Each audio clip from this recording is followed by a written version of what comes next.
This is the US-Canada border. Every single day, over $2 billion worth of goods crosses here. It's the lifeblood of the world's largest trading relationship. We talk about tariffs and trade deals. But the real forces reshaping this 9,000-kilometer line aren't in the headlines. They're happening in server farms, in courtrooms, and in the very climate itself. Forces that are creating a new, invisible wall. Welcome to North American Life. Today, we're not looking at the past but the future. We're exploring 5 future shock cross-border trends that nobody is discussing. But that will affect everything from the price of your groceries to your personal privacy. Let's begin. Our first trend is one you can't see: data sovereignty. Right now, your emails, your cloud storage, your social media data, a lot of it lives in the United States regardless of where you are. But that's changing fast. Canada is aggressively pushing its own data privacy laws, like PIPEDA and upcoming digital charters, that are starting to look more like the European Union's strict GDPR than America's more laissez-faire approach. This creates a legal fault line. Imagine you're a Canadian startup handling healthcare data. Do you host it on cheaper, more scalable US servers and risk violating Canadian privacy law? Or do you pay a premium to keep it on Canadian soil, putting you at a competitive disadvantage? This is creating a data localization trend. We're moving towards a future where the physical border dictates the digital one. The result? A splinter net between our two countries, where Canadian digital services become distinct and siloed from American ones, potentially fracturing the unified online world we know today. When we hear climate refugee, we picture people from sinking island nations. But the first wave of climate migration is already happening within North America, and it will have profound cross-border effects. Think about it. As Florida and the Gulf Coast become uninsurable due to hurricanes, and as wildfire seasons in California and the American West become year-round, where will people go? They will move north, to the climate havens. Cities like Buffalo, Detroit, Duluth, and crucially, their cross-border counterparts, Toronto, Windsor, and Thunder Bay. This isn't a distant future. This is a 20 to 30-year reality. This internal migration will put immense pressure on Canadian housing markets, infrastructure, and social services in these border-adjacent regions. It could strain the very fabric of these communities, creating a new political tension not about who we're keeping out, but how we manage the influx of our closest allies and neighbors fleeing a shared climate crisis.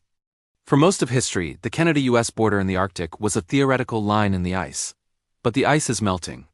And as it melts, it's opening up one of the most strategically and economically crucial regions on Earth, the Northwest Passage. Canada claims the Northwest Passage as its own internal waters. The United States and much of the world claims it's an international strait. This diplomatic disagreement has been politely shelved for decades.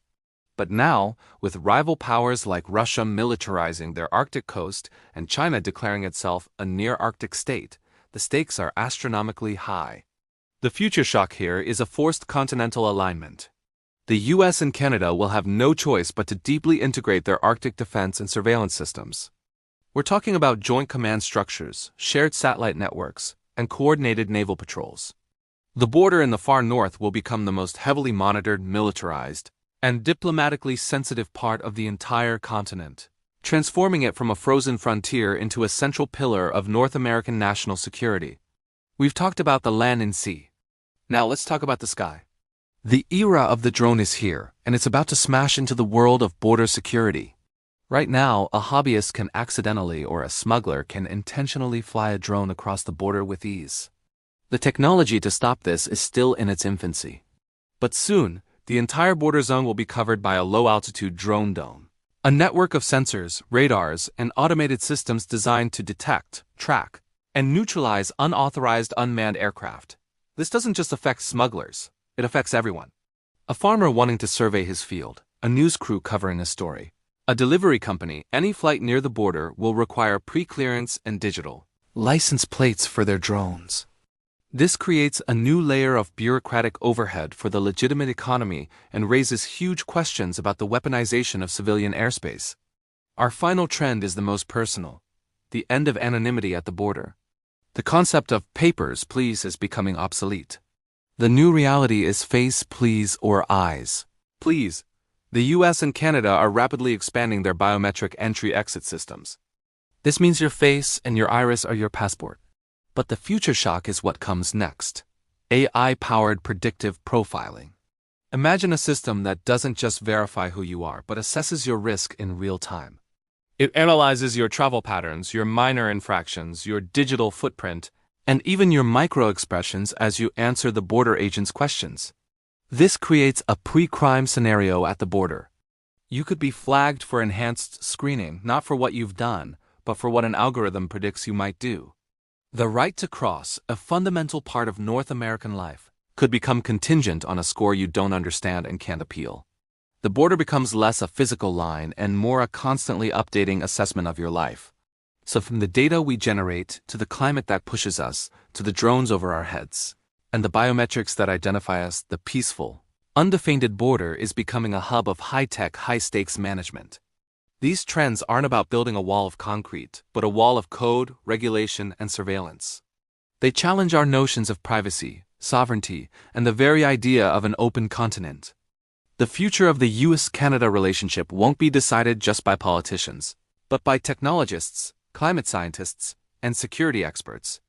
The question is, will we shape this future with our shared values in mind, or will we let the shocks dictate the terms? What trend shocked you the most? Do you see others we missed? Share your thoughts in the comments. If you want to stay ahead of the curve, help us explore these issues by liking, subscribing, and hitting the bell for more insights into North American life.